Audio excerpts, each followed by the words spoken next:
With Plan B emergency contraception, we're in control of our future. It's backup birth control you take after unprotected sex that helps prevent pregnancy before it starts. It works by temporarily delaying ovulation, and it won't impact your future fertility. Plan B is available in all 50 U.S. states at all major retailers near you, with no ID, prescription, or age requirement needed. Together, we've got this. Follow Plan B on Insta at Plan B One Step to learn more. Use as directed.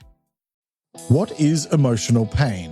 Why do our emotions cause so much pain sometimes? And can you learn how to heal your emotional pain?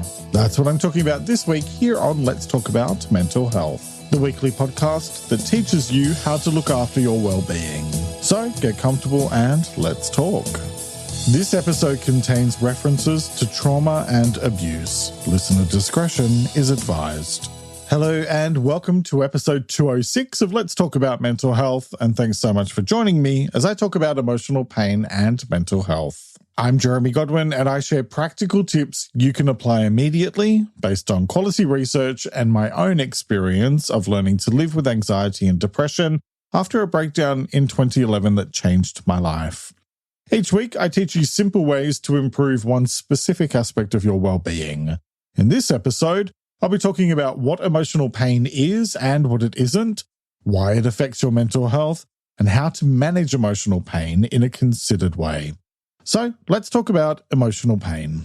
In 1990, Wilson Phillips put on their little black dresses, sat on a beach, and declared, "Yeah, I know that there is pain, but you hold on for one more day, and you break free, break from the chains."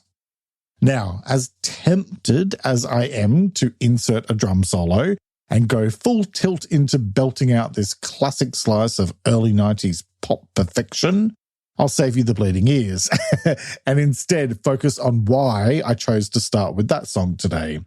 A, I love it and I'm not ashamed to admit it.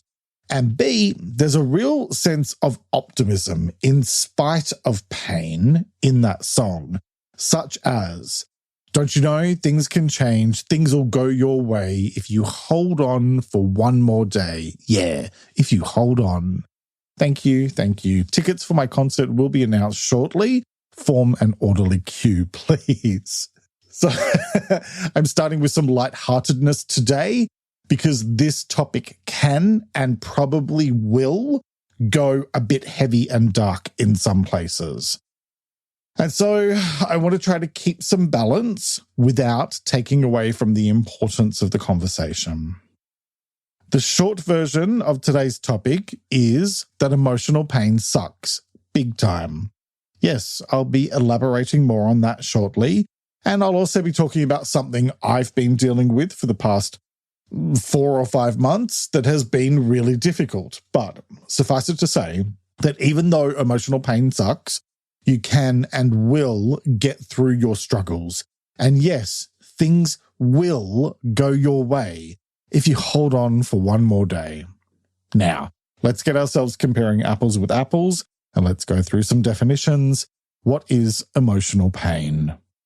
According to Verywell Mind, emotional pain is pain or hurt that originates from non-physical sources.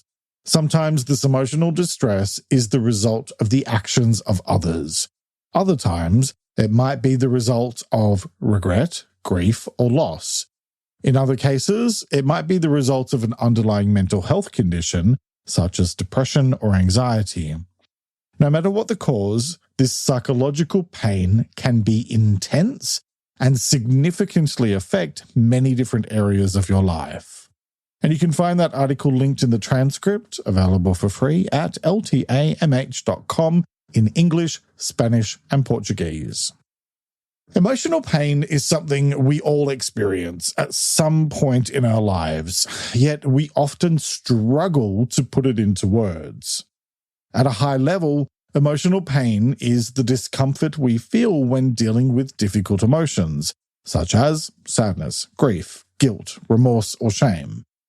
It's as if someone's taken your emotional well-being, tossed it into a blender, and hit puree. But unfortunately, there's no easy off switch, so it can often make a mess, like that scene with the demonic casserole in Elvira, Mistress of the Dark. Digging a bit deeper, emotional pain isn't just some random byproduct of feeling bad. It's intricately tied into our cognitive processes and how we perceive and interpret events around us.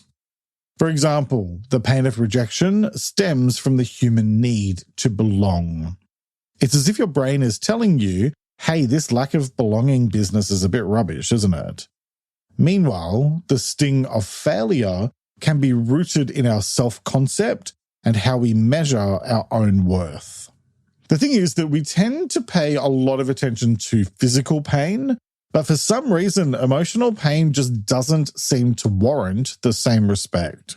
As noted in a 2013 article in the Psychotherapy and Psychosomatics Journal, which I've also linked to in the transcript in case you want a fun read, mental pain is no less real than other types of pain related to parts of the body, but does not seem to get adequate attention. For some reason, we're expected to carry on as though nothing is wrong, going about our daily business as though we don't feel utterly tormented inside, which is ridiculous. I mean, don't get me wrong, I'm guilty of doing it, and in fact, I'm doing it right now. I've been struggling with my own painful emotions for the past few months now, back to early July, and I'm going to spend a couple of minutes explaining what's been going on as a way of sharing a first-hand example. Be warned that I'll be talking about very sensitive and difficult subjects, and so if this isn't something that you're comfortable hearing, I'd suggest maybe skipping forward a couple of minutes. I've mentioned briefly in a few recent episodes that I've had some issues with a family member, and I haven't really elaborated. And there's only a few people that know the details of this, but basically, my aunt called me on my birthday and for some reason decided that that was the day to try to get me to talk to my mother. Personally, I'd have much preferred an Amazon gift card. My mother has dementia, and I was estranged from her for over 7 years, but then started talking to her again in 2020. But eventually, I just couldn't do it anymore and stopped in late 2021, and I'll come back to that in a moment. My aunt, her sister, was understanding, or so I thought. However, this year, she had started trying to get me to speak to my mother again. Around the same time, I was working with my therapist to try to understand why I had relapsed quite heavily into emotional eating, and a lot of it came back to unresolved trauma. I have never fully been able to make my peace with the physical and emotional abuse that I was subjected to at the hands of my mother. And I know that the idea of not speaking to your parents is weird and uncomfortable for a lot of people, but for me, the sound of her voice is still triggering all these years later. And unless you've been chased around the house by your mother wielding a knife, then I don't think anybody, regardless of who they are and what their relationship is to you, gets to have a say in what you do and don't do and how you work through the after effects of such traumatic and painful events. For me, terminating my relationship with my mother was a necessary decision for my mental health and to work on healing a lot of unresolved trauma. Anyway, my aunt and I got into a big argument about it in July, and it was very clear to me that she was effectively telling me that I needed to put my trauma to the side and just suck it up because family is family. And I'm sorry, but no. Just no. It doesn't work that way. You don't get a free pass because of your DNA, and you don't automatically have access to somebody. That is a right that has to be earned, and respect needs to be present for that access to be maintained. Since I am in control of who has access to me and who doesn't, it's my choice, and it's not for anybody else to tell me what I should or shouldn't do. So, after arguing, we now have not spoken for nearly 5 months, and it's been really painful. And the reason why it's been so painful is that this is the person that over the last 12 years has been like a substitute for my mother. We're a really small family, and she was the first family member I told about my breakdown and subsequent depression and anxiety, about my bankruptcy, about my good friend dying of breast cancer, about my pain and torment and my joys and wins. And even though we have very different philosophies on the world and politics and things like that, this is someone who I thought loved me unconditionally. But I was wrong. It turns out her love is conditional after all, and it broke my heart. Absolutely broke my heart. Even talking about this now is hard, and it just feels like apart from my partner, who thankfully is loving and supportive and kind and generous and filled with compassion and unconditional love, it just feels like I'm alone. I know I'm not, but that's the way it feels at the moment. So when I tell you that I know emotional pain firsthand, I know what it means to second guess yourself, to question what's wrong with you, to feel torn between wanting love and sticking to what's right.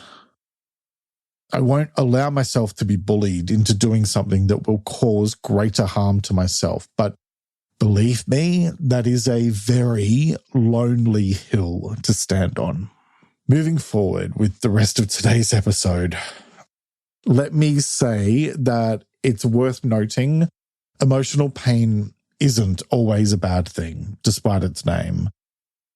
In many instances, it serves as an emotional alarm system that something needs to be addressed, kind of like that incessant car alarm down the street, only this one can't be ignored by just closing your window. Understanding where the painful feelings are coming from can offer a good starting point for your healing and growth, and I'll come back to that in a minute. First, let's talk about why emotional pain affects your mental health. And I know this is stating the obvious, but it affects your mental health because it hurts. And it's not like you can just flip a switch and turn it off or resolve it, especially when it's to do with a situation that's out of your control or another person. When you're wrestling with emotional pain, it's like carrying a heavy bag around with you all the time that's full of stuff that seems to really like kicking you in the guts when you least expect it. And it can lead to increased stress, anxiety, and even depressive symptoms. As noted by Very Well Mind, symptoms of emotional pain can include deep sorrow, sadness, or depression, grief, intense distress, loneliness and isolation, negative emotions, panic, rage, shame, and worthlessness. And again, that's linked in the transcript. Now, let's not forget that emotional pain can also lead to a type of mental fatigue. I can say for certain I'm struggling with that at the moment and have been for a while, and I covered fatigue recently in episode 203. Just like physical exhaustion after a strenuous workout, your mind can become worn out from the emotional heavy lifting, which can impact your ability to think clearly, make decisions, or even interact with others. Imagine trying to solve a complex puzzle while someone is repeatedly poking at you. Annoying, right? That's emotional pain for you, always there, demanding your attention and thereby affecting your mental health. Emotional pain doesn't just sit there quietly, politely waiting its turn. Oh no. It will pop up when you least expect it and turn everything upside down. It actively influences your mental health and well-being, sometimes creating a negative cycle that's hard to break. While emotional pain itself isn't a mental health disorder, its presence can significantly affect your ability to fully enjoy your life. And let's be honest, who needs an additional hurdle when life already comes with its fair share of challenges? Let's consider the cognitive aspect. Emotional pain often leads to a narrowing of focus, a sort of tunnel vision where all you can see are the issues causing you distress. You might find yourself ruminating, turning the painful thoughts over and over in your mind, which can be emotionally draining, leaving you with less mental energy for other activities or problem solving. Emotional pain can also interfere with your social interactions. When you're in emotional pain, it's easy to withdraw or become irritable. You might even develop a heightened sensitivity to further emotional triggers, sort of like walking on emotional eggshells. In these instances, the emotional pain you're experiencing isn't just about you. It extends its not-so-welcome influence to your relationships, contributing to a sort of social isolation that can make things worse. Here's the thing. Experiencing emotional pain doesn't mean there's something inherently wrong with you. You're not broken, and you're certainly not alone. It's a universal human experience. Think of it as emotional turbulence rather than a nosedive into inadequacy. It's part and parcel of the rich tapestry of human emotions that allow us to experience joy, love, and even the occasional well-timed dad joke. And beyond that, emotional pain shouldn't be used as a justification for putting up with situations or behaviors that are harmful to you. Feeling hurt doesn't obligate you to compromise your own needs or tolerate poor treatment from others. Your pain isn't a ticket to a perpetual emotional roller coaster that you didn't even want to board in the first place. While emotional pain might signal areas for self-exploration or growth, it's not a sign that you should abandon your boundaries or ignore your own well-being. There are plenty of ways to deal with your emotional pain that don't involve sacrificing your needs. So how do you do that? Well, let's first take a quick break to hear from the brands who help me create this show each week. Good sleep is everything. That's why Ollie's Science Bag Support is made with a blend of melatonin and L-theanine for both kiddos and grown-ups. So when your mind won't switch off, you've got something that can help.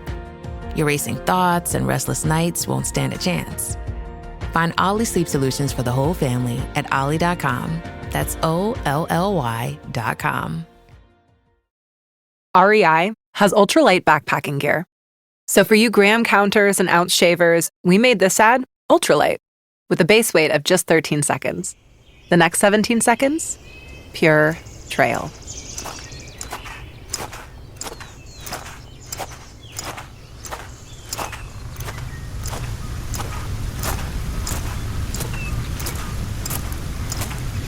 Find more with less in-store and at rei.com. K-pop Demon Hunters Haja Boys breakfast meal and Huntrix meal have just dropped at McDonald's. They're calling this a battle for the fans. What do you say to that, Rumi? It's not a battle. So glad the Saja Boys could take breakfast and give our meal the rest of the day. It is an honor to share. No, it's our honor. It is our larger honor. No, really. Stop. You can really feel the respect in this battle. Pick a meal to pick a side. Ba-da-ba-ba-ba. At participating McDonald's while supplies last. And welcome back. Now let's get into the how-to part of today's episode and let's talk about how to manage emotional pain in a considered way. First, identify and acknowledge what you're feeling and why. Because, and I'm really stating the obvious here, you need to know the source of your feelings so you can figure out where they're coming from and what you need to do to resolve them. You'd be surprised how often we can tell ourselves that the issue is one thing, but it's really another thing or a bunch of other things.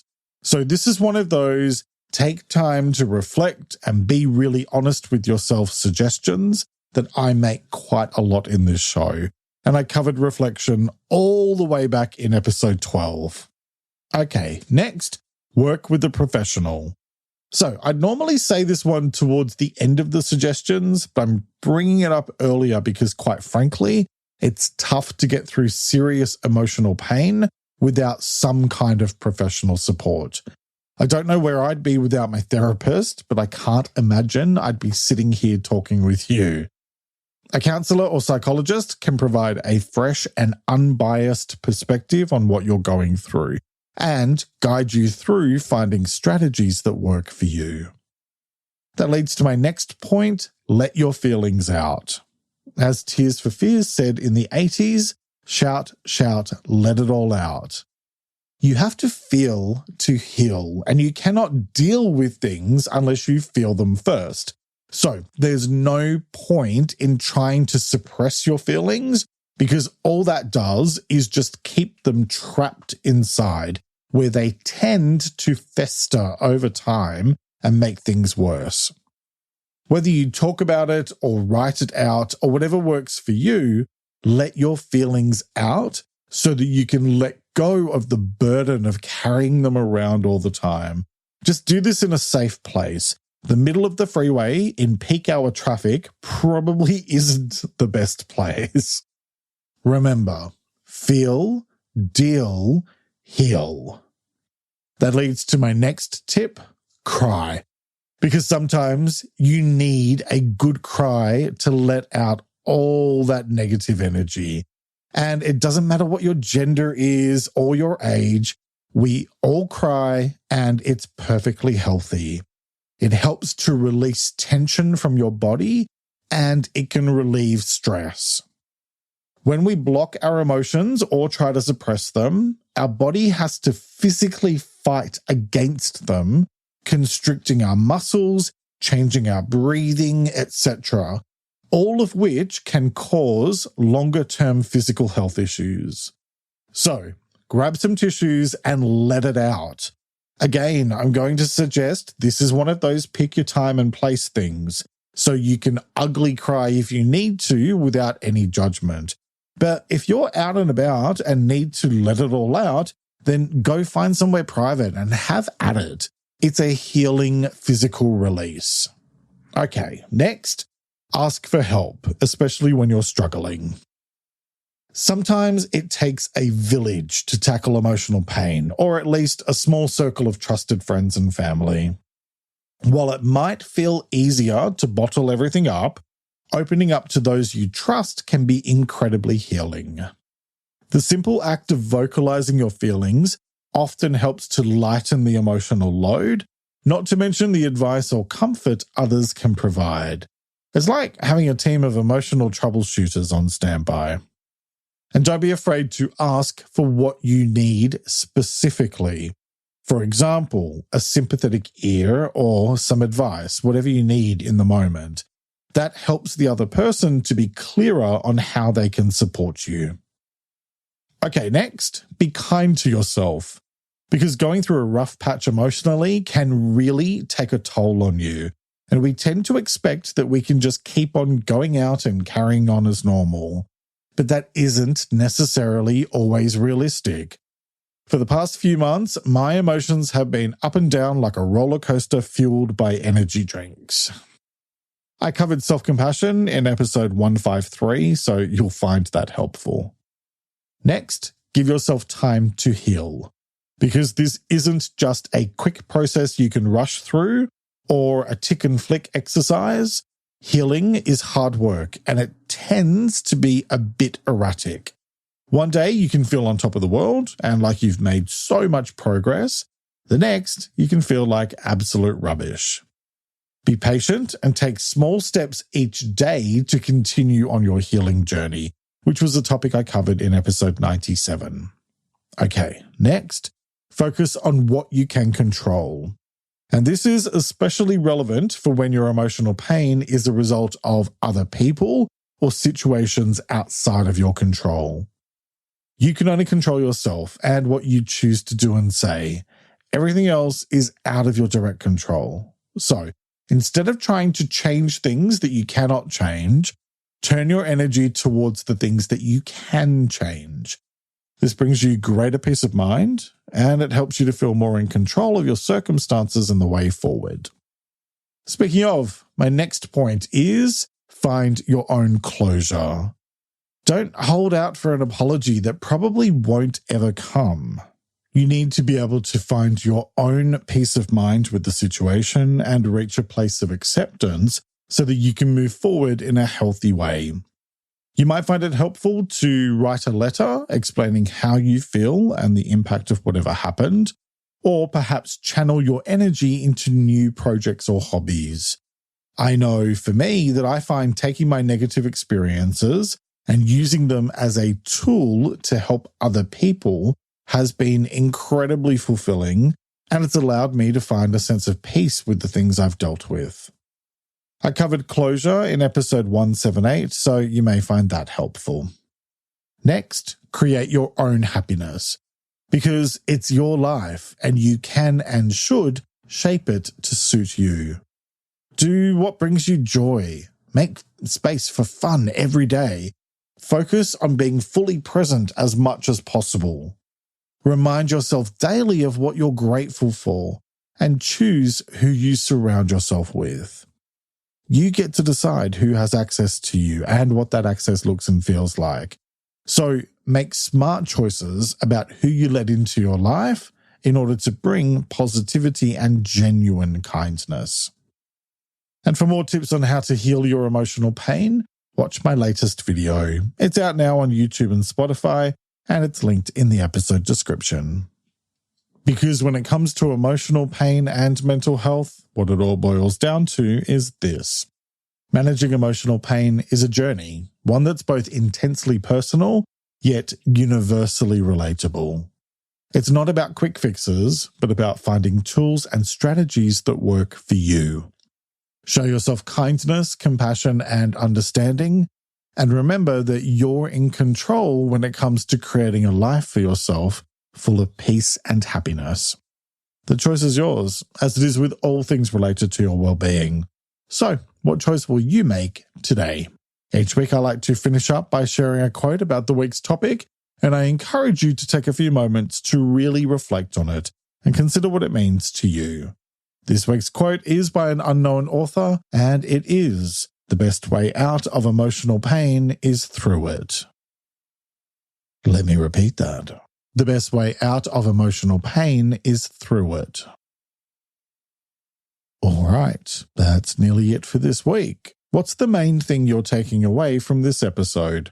If you're listening on Spotify, you can answer in the Q&A section below. On any other platform, you can let me know on Instagram at LTA Mental Health or by commenting on the transcript, which you can have delivered to your inbox each week, along with my newsletter Thursday Thoughts. Sign up at ltamh.com or use the link in the episode description.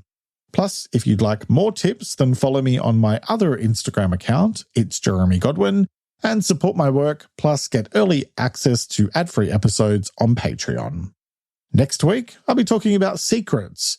Carrying around the burden of a secret or being expected to keep one can be utterly exhausting and even harmful to your mental health. While I'm certainly not suggesting you should go and shout all your secrets from the mountaintops, like your own personal version of The Sound of Music, I am most definitely a firm believer that the truth shall set you free. And so that's what we're going to talk about next time.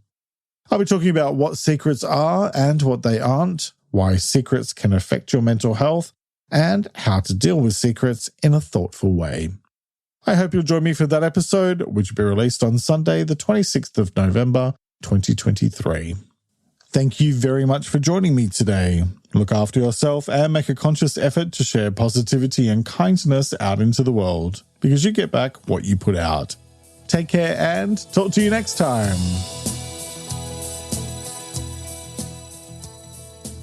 Let's Talk About Mental Health is an independent program proudly produced by Reconnaissance Media, helping you find meaning and gratitude. For more information, visit reconnaissancemedia.com.